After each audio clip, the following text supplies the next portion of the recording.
আরে তোমরা তো শুনলে আবার কর্মী সভায় কি বার্তা দিলাম, পরিষ্কার বার্তা দিলাম, ঐক্যবদ্ধভাবে লড়াই করতে হবে, নাটাবাড়ি পুনরুদ্ধার করতে হবে। রবীন্দ্রনাথ ঘোষ অভিযোগ করেছেন তাকে সভায় আমন্ত্রণ করা হয়নি। আমি বলতে পারবো না, কারণ আমি দেখলাম জেলার সব নেতা এসছে, আর আমাকেও যেভাবে ডেকেছে, মহদিসকেও সেইভাবে ডেকেছে, জলিলকেও সেইভাবে ডেকেছে। লিপি তো আমার বাড়িতে গলায় গামছা দিয়ে গিয়ে বলেনি যে উদয়নদা মিটিংয়ে আসতে হবে।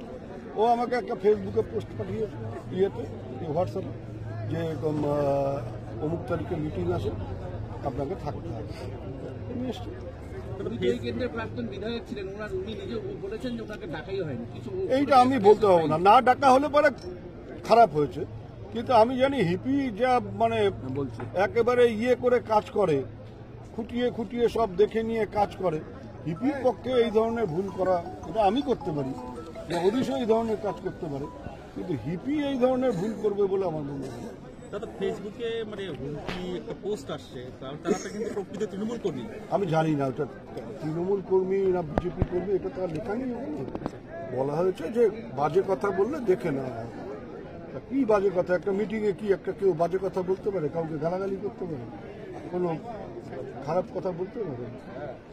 কেন বলেছে, কি বলেছে, এটা যারা বলেছে তাদের, আমাদের তো বলা